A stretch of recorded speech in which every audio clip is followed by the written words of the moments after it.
Hey there, comic book friends, I'm Travis, and this is time for another edition of No Capes, where I talk about comic books that don't have to do with superheroes and or Ethan doesn't read or review them along with me. Okay, first we're going to talk about, this is for books from, I'm thinking 2 weeks ago. This would be the third week of May. First, we're going to talk about Five Ghosts. This is issue 3. The book just keeps getting cooler and cooler. Awesome cover there. Love the color. Love the style. The thing has such a cool vibe to it. With the I'm not sure how to describe it. It's like it's got a 70s, a Silver Age feel to it, in the sense that it's you know, high drama, high action, craziness. The art I think is really cool. It captures that very well. They managed to tell a lot of story in a few panels, which I think is really cool, to give us lots of information, to fill in, you know, lots of stuff that could be going on with this.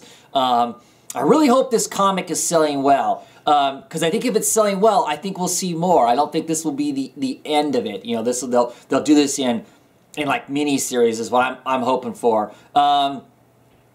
Really excited by it. It's got this really interesting dilemma going on with him losing control of his dream stone and his personality in that. We get healthy description from this guy here who lives in control Shangri-La, about how the whole dreamstone thing works to a large degree. We've got this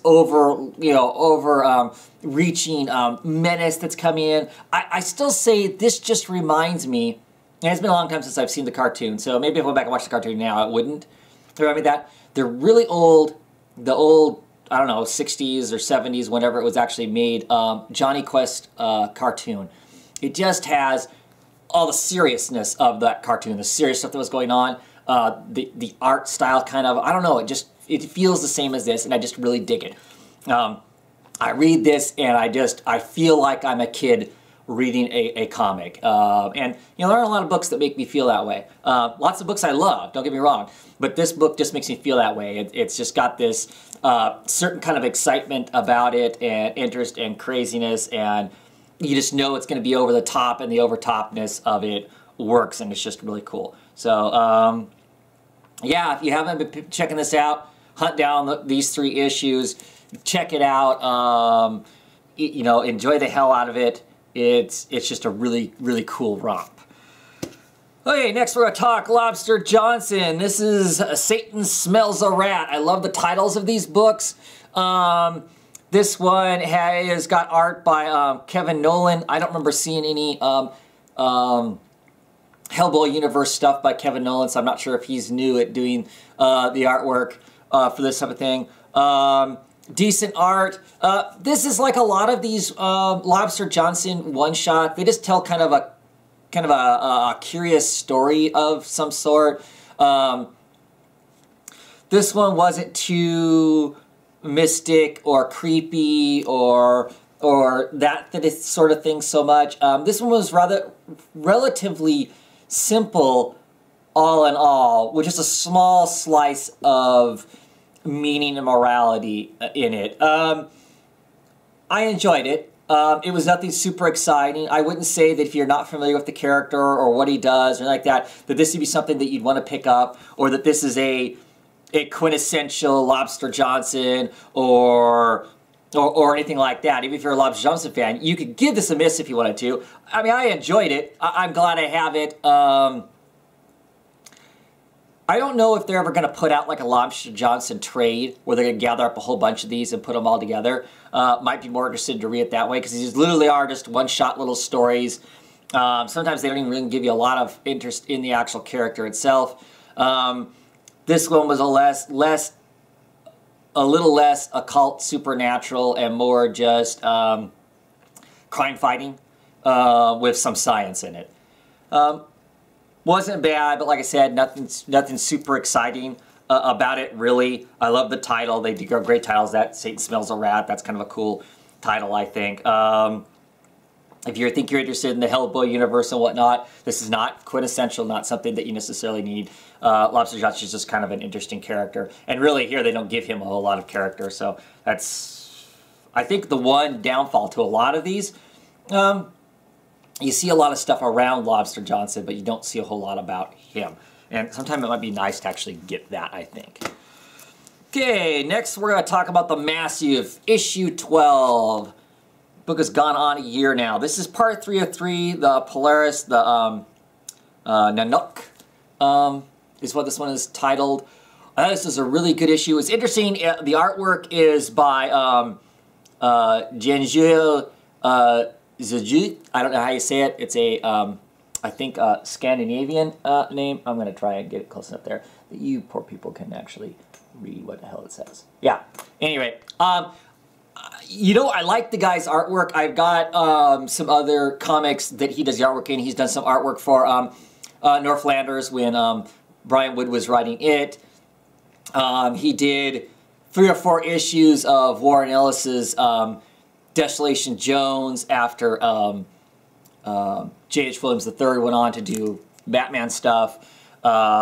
I like his style. It's interesting. It's definitely different. It made most of these characters look different, but enough you could actually tell who they are. Jody Bellary, who is becoming, for me, another rock star colorist. She does the colors on this. She does colors on quite a few of the books I'm reading now, it seems.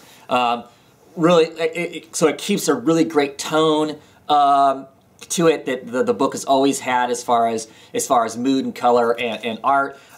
Story in this I think is really good also. The ship the Capital is really getting into desperate places. Callum the captain is also moving into desperate places. You really get to point out exactly some really bad stuff that happened in Callum's life that put him where he's at. We've seen little bits and pieces that kind of hints at it. Here we get more of a breakdown of the man and what set him on the path to create Ninth Wave and go about the mission that he is going on. Very interesting story as far as character goes. I'm really enjoying this book a lot. It doesn't have to have sensationalism. It doesn't have to have a lot of totally out there craziness for it to just be a really good, really interesting story. I'm just really enjoying finding out the little bits and pieces about these people, what's going on. I'm curious if they move forward with the massive story itself as they're chasing this ghost ship, basically. Why is that signal still out there? What does that all mean? That larger mystery. We might be dragging that out a little too far. I don't know. But I don't know what happens if they actually, I mean, if there is an intent to find the ship and they find the massive, what does that mean for the title? I don't know. So I don't know if it's not necessary for me to enjoy the book. But when I start thinking about that part of the plot line too much, I sometimes wonder. But still a really good book. If you've been reading along, obviously you're going to enjoy this book, I think, because this gives you a really good slice of Callum. Interesting choice in artist. I don't know if we're going back to Brown being the artist on the book and we just got some fill-in artists for a while or exactly what that is. But it's been good. The change in artists hasn't thrown things off so much. There's still things about the characters that make them obviously who the characters are, and so it's not that big of a struggle, even with the dramatic change in art. And this guy's art, who is not the cover artist, I'm going to open it up here so you can actually see it, is definitely a dramatic change. He's heavy on inks and that sort of thing, so you get a completely different kind of a look here. But as I said, the coloring stays outstanding through this. You get these, here we are in some dramatic settings. You get these oranges and yellows that are so different than the cold of the Arctic, where our characters are at as they crunch out into the ice and potentially get themselves stuck in some really bad situation. But yeah, kind of a different style of art and whatnot. But still, much enjoyed. Very good. The stuff on Callum was very, very interesting. I'm still really digging this comic book for the type of book it is. I wouldn't want to read too many of this kind of a thing, but I do enjoy that. And on to Know Where I'm In, issue number 5. Feels like a long time coming. Everybody took a break, which is perfectly fine by me. I really have that and keep our quality of our book. Still an awesome book as far as it literally is page to page, clear to the back of it. Is all art, it's all story, everything about it is story. Pretty awesome. Eric Stephenson and Nate Bellardi. Eric Stephenson doing the writing, Nate Bellardi doing the artwork, and of course Jody Bellardi doing the coloring. Completely different style of coloring on this book than on the Massive. I think that's one of the things that really impresses me about Jody Bellardi, is that her ability to change her style to match the vibe of the book that's involved in it. Excellent coloring work. So here we start to see some of the larger pieces get put together. We get to find out about our scientist that's been in a coma all this time, him coming out of a coma. He really wasn't in a coma. He was basically just being bombarded with information. It was like he was just, all this information for the last, 15 years or so has just been bombarding him, and so now he's just got this wealth of information in his brain. You got the two different machines going on after the World Corps kind of broke up, and part of them went their separate ways, and they're competitors now, and the space station, hiding the space station, and this guy knows that World Corp is up to something, and they're both playing a larger game of politics around who's going to kind of control the future, because whoever is creating the great science and the great inventions right now kind of controls the future. And I think part of this that's happening here is there's a race to see who is going to be the future, who is going to control that with their thoughts, their designs, and their ideas as to how things should function and whatnot. Some of them are still a little more idealist, and some of them are much more mercenary about their vision, and that's one of the interesting things about this story. And of course, you got these people that have changed, have been altered in these altered states. Some of them seeming super heroic-like in their powers. Some of them we're not even sure exactly if they're alive or not, because they're still just blobs of ichor inside of an environmental suit, but seemingly still there.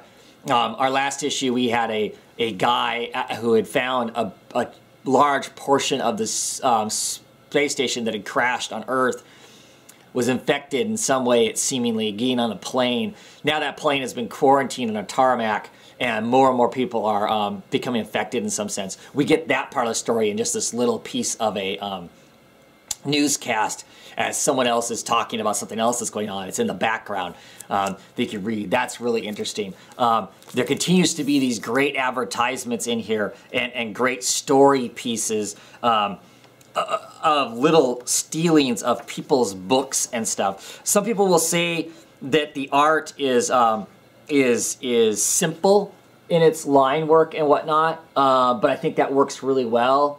Now here we are in this great mood lit piece here where they're working on a robot, the red light in the background, the blue hues on the people, but simple line work. Here's an ad.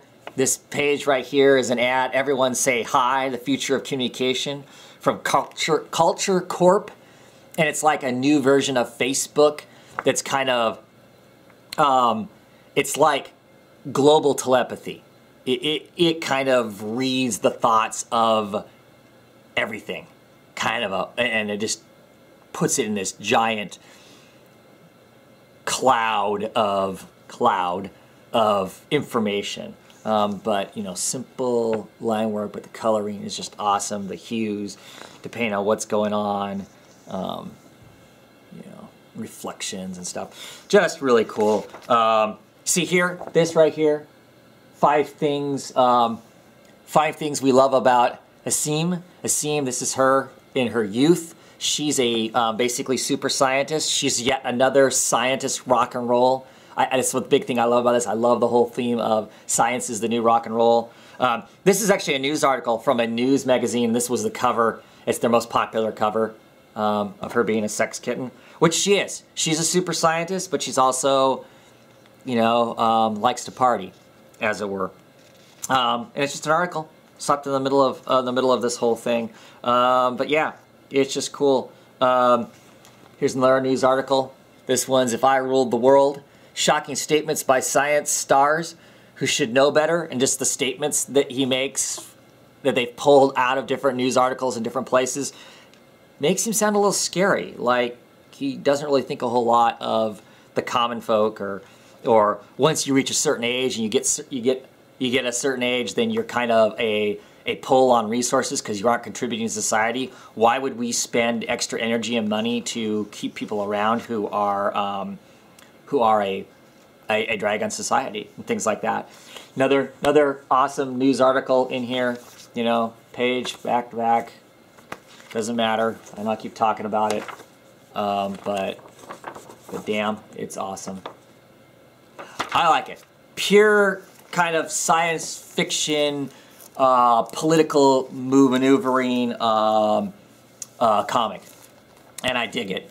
And somebody else out there must dig it. There's a million printings of these things. I mean, second, third, and fourth printings. I don't know how many they print when they do a print run. Obviously, the first print run for the first issues were small. I would say if you're like, oh, I can't find this anywhere, I know there are like fifth printings of the book. Just get one of them. Or get the trade. I know the trade for the first one's out. It's the first 4 or 5 issues, I think. Well, it can't be 5, obviously. So it's be the first 4 issues. Get the trade. Read it. Enjoy it, and then jump on board. I just think it's cool. If you're not into science and politics and that sort of thing, or you didn't like what you saw of the art there, then never mind, don't get it. But otherwise, pick it up. I dig it. I think it's cool. I'm all over it. So, okay, next we're going to talk about Revival, issue 10. There's that grim-looking cover there.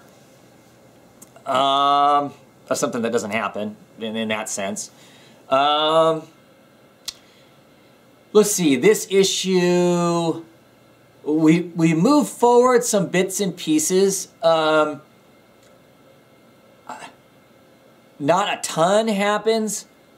You know, like one of the last issues, we set up this guy who's obviously a freedom fighter, kind of a, you know, militia kind of a dude. We were introduced to him. Of course, he comes into play in this issue. The mayor, who doesn't like the CDC and the government kind of poking around as much as they are, ends up somehow setting it up to send off our CDC agent, who of course is of Arabic descent. Sends him out to the guy's house, which looks like there could be some bad stuff going on there. You know, at last issue, we were so excited thinking, oh man, you know, that Martha and Dana, was that her name? The sister? The 2 sisters were going to go to, going to pick up Cooper, and that means they were going to find the body snatching guys, and things were just going to go crazy. Ends up not exactly being the case. Martha gets dropped off there. Martha's our sister revivalist. She gets dropped off there, and things don't go how I thought they would. Martha gets clunked on the head and thrown in a shallow grave with the corpse that they've been chopping up, which of course the corpse they've been chopping up isn't really dead. They're just taking pieces of him while he's still alive. That's pretty awesome. Lots of crazy things do happen in this. Martha continues to be a kick-ass character. We get to see another side of the of our professor and the whole revivalist thing at the church. Get little bits and pieces. This issue didn't have a lot of answer or meat and potato in it. What it had was lots of little entrees. And I don't know that that's a positive thing. I still really enjoy the comic, don't get me wrong. I'm a bit nervous though if they don't give us some chunk of real meal in every issue, because I'm afraid that some people will decide, oh, there's not enough here, and walk away from this book. And I don't want people to walk away from it because I really enjoy it. I think there's a very, very interesting long picture that is being told to us. and so you got to have some of this stuff. I just think that it might be wise as a writer for sales and keeping everyone involved and everyone invested who maybe don't, I don't want to say short attention span, but don't want something in every issue, as opposed to lots of bits and pieces for us to go about. We may lose people unless they're reading in trade. If they're reading in trade, this would look awesome, I think, in trade, because this would just be lots of little pieces and then bang, you right into the next trade with whatever else is going to happen after this, because by the end of this thing, stuff starts to really hit the fan, and so I would assume next issue is going to be all kinds of craziness in a couple different ways. So that's really cool. Kind of a shout out to DaCosta DC Comics. John was questioning the art on this. I know that the Excalibur Brits talked about it a little bit too on their show, and I agree with them. The artists haven't changed. It's the same people doing the artwork that did issue 1, except for they've obviously streamlined some stuff. The last couple issues the line work has gotten simpler, less detailed, I think, and less character. It's not bad, but I don't think they want to get much simpler for me, because they get much simpler, it's going to lose Mike Norton's style. Those first issues, he had a style. You go, okay, this is what I'm reading. It has this style to it, and it's starting to get so stripped down that, because I'm okay with simple lines and stuff. That's fine. I read lots of books that are that way. It's just this is going to lack a style here pretty quickly if it gets stripped down too much more. And I'm sure some of that stripped down is streamlining it, keep up with a monthly book, because the guy does a lot of stuff. He helps write a couple books. I know I believe he does the inking on at least Young Justice. He seems to do most of the inking for McKelvey's artwork in Marvel's Young Justice. So I know he's a busy guy, and that's awesome. He also does Battle of Pugs and a bunch of other things. But don't streamline it so much, don't strip it down so much that it loses, I'm hoping that it loses the personality in it. So I have some concerns. I'm still really into the book. My concerns are for the larger reading audience, if that this might not be enough. I hope it is. I hope everybody's on board for what this book is telling us. Big picture, that there's a lot of threads. Once you get touch base with the fact, I really think this is kind of a Twin Peaks kind of a story where there's lots of little bits and pieces and whatnot. Of course, we all know Twin Peaks didn't go past the season, I don't think. But still really digging it, really enjoying it. I recommend people pick it up. You go back and buy the trades. The trades are awesome for this. The covers for the trades are absolutely gorgeous. Get that, then get on board if you haven't. This isn't the jump on point. Really? Well, it could be. You could jump on here. It would be a bit confusing in some places. There's the opening page, the inside of the cover. It does tell you kind of what's going on. You could jump on here. Don't expect lots of exciting stuff in this issue. This is more setup. But anyway, I'm enjoying it. Great stuff. People should keep picking it up. Okay, deep breath time. Warning time. I may get a little foul-mouthed here. Got to talk about a book that's kind of irritating me on a number of levels, and I'll say why, but maybe I should talk about the things I like about it first, okay? So, we're talking about issue number 3 of Sex. Okay, so there's your warning. I'm talking about sex. Travis is talking about sex. Watch out. Great cover. Great cover. As a whole, I like the art. The art is really good. I love the backgrounds and that sort of thing. As far as the artwork goes, that's great. It's got kind of a cleaner David Gibson of Gibson. That may not be right. Watchmen. That style even has some of the same, I don't know, color palette feel. It's just shiny because Watchmen wasn't done on this quality of paper, but it has that same well, you know, so I'm all for that. You know, that's great. There are some small ideas in this book that I like. Our main character, finally, issue 3, it gets out. It gets out that he's not sure he knows how to live a normal life, whatever the hell a normal life is.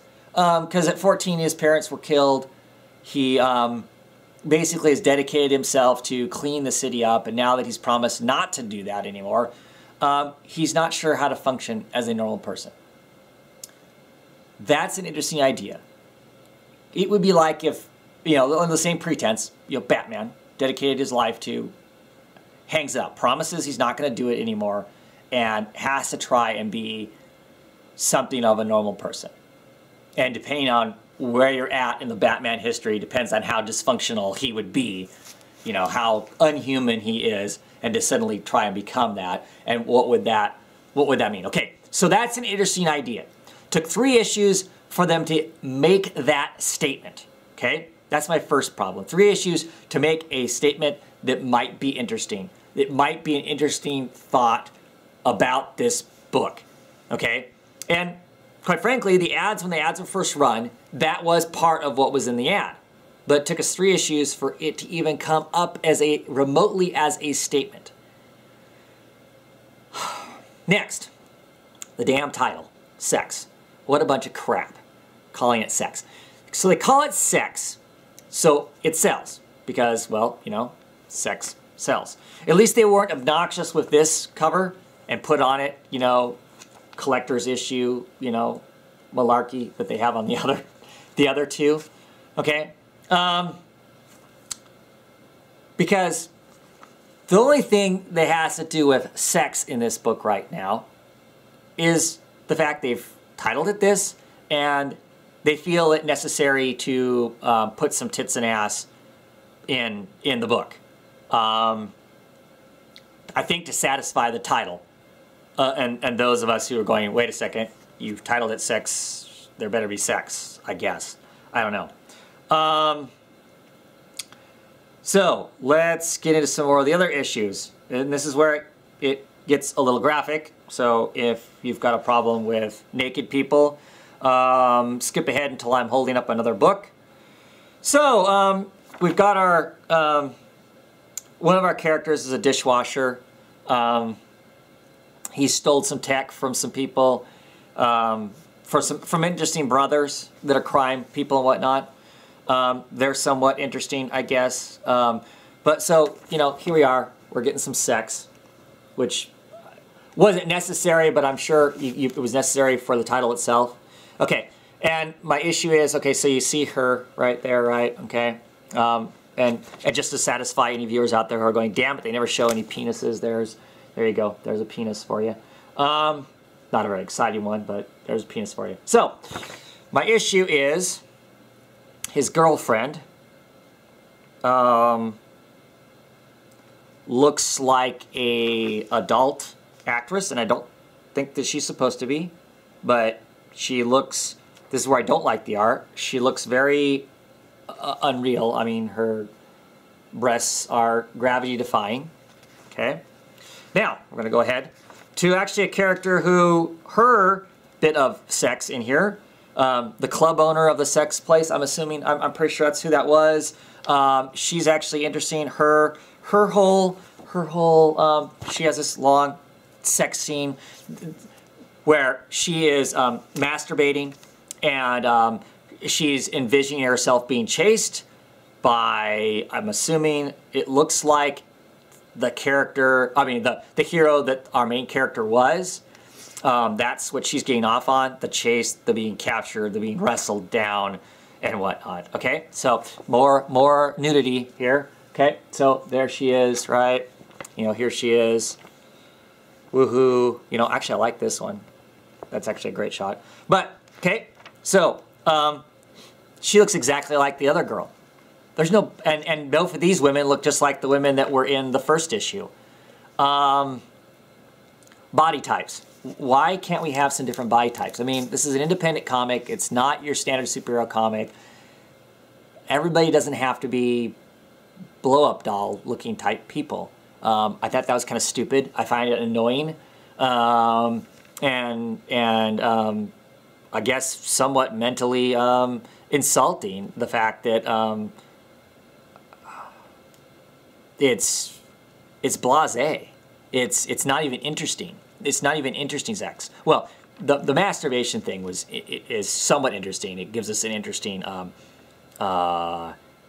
look into that character. While a conversation is going on with our main character, talking about how the fact he's not sure that he can be this normal person. You got some other parts in here where there's some gang-related stuff going on, as the movers and shakers are trying to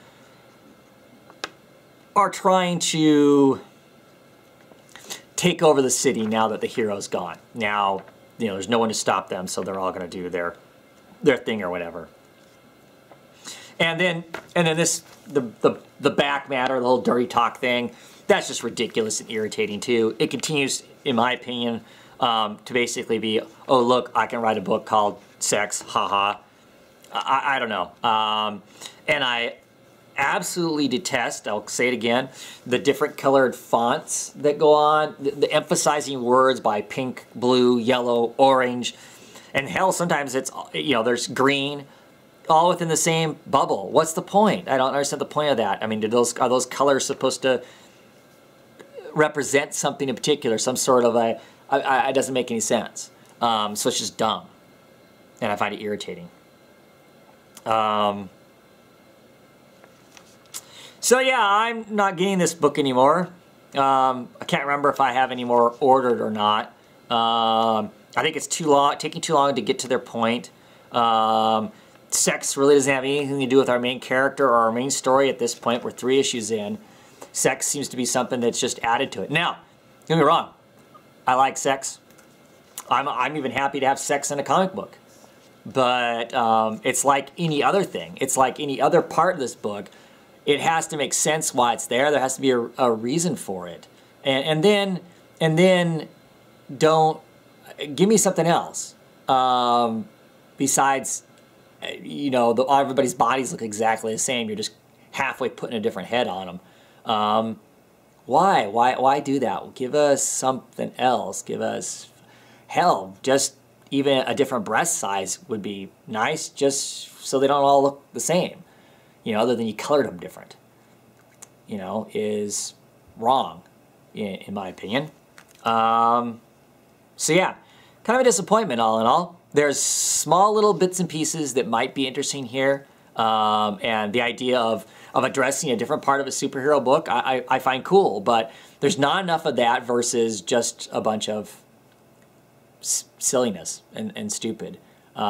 Not enough for me to be interested in it, and I guess as a reader who likes to use his brain, I find it relatively insulting.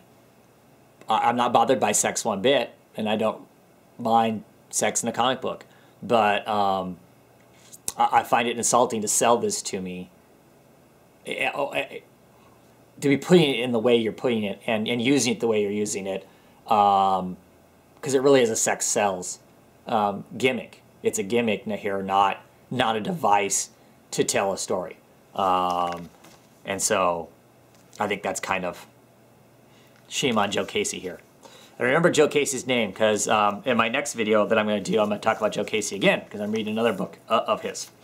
So, yeah, there's that. There's Sex, number 3. Not sure I said everything about that book that I wanted to, or the way I wanted to. I'm calmed down somewhat. I was going to rant and get all ugly and mean and and then I said, well, there's no point in doing that. Okay, finally, we're going to end this long video off with The Six Gun, issue number 31. Oh my. This book is so awesome. Becky is on a dream walk, a soul search, or whatever you want to call it.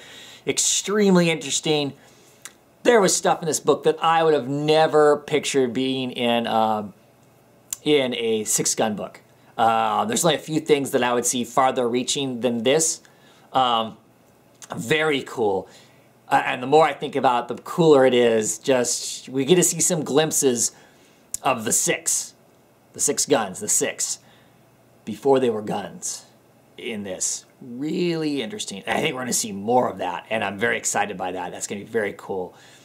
Becky's got her story going on here. Becky's an awesome character, you know, a strong woman, you know, taking charge of what has happened to her the best that she can. Very, very interesting, all that. Then you've got this other half of stuff going on with Drake, you know, Sinclair and his motley group going to take care of this other issue because the skinwalkers, this group of Indians, this group of evil shamans are hunting Becky down in the dreaming. And so Drake and his guys are going to go and they're going to take care of try and find these skinwalkers' physical bodies and take them out so they don't do in Becky, because right now if Becky dies where she's at, you know, her corporal body is going to be dead also. Really interesting. I don't want to talk a lot about it because I know a lot of you guys are jumping on this book and reading it, and I don't want to really spoil anything at this point. Before, I never really worried about it because people hadn't grabbed a hold of this thing, so I'd talk about all of it just in hopes of sparking someone's interest to be excited to read the book. But it's very cool. You know, these guys just don't miss. All these issues work so well. There's a lot going on in here. Some big, exciting stuff going on into the future of this book. It's just going to be great. Very, very, very excited. Very interesting. There's some conversation between Drake Sinclair and Gord about if something does happen to Becky and she dies, and the sixth gun becomes available for somebody to take. Somebody has to be there to take it. Drake doesn't want to be anywhere near there because he doesn't want to be tempted to take it, because if he takes it, of course, then he has all of the guns again, and that could be a bad thing. So, interesting, interesting stuff. Great book. If you are one of the people that watches this video and you haven't jumped on this book, I really press you to spend the money to buy that first trade. I believe it's well worth it. I know plenty of people now who will back me up on it. It is just an absolute joy to read. It has lots of cool stuff in it going forward after that first trade. I think the book gets better after the first trade, and the first trade is damn cool. Okay? Anyway, that's it for my No Capes. I'll be back pretty soon with a shorter version of Monster Comic Reviews, because this week most of my books happen to be under the No Cape category, so there's that. Anyway, have a great weekend, everybody.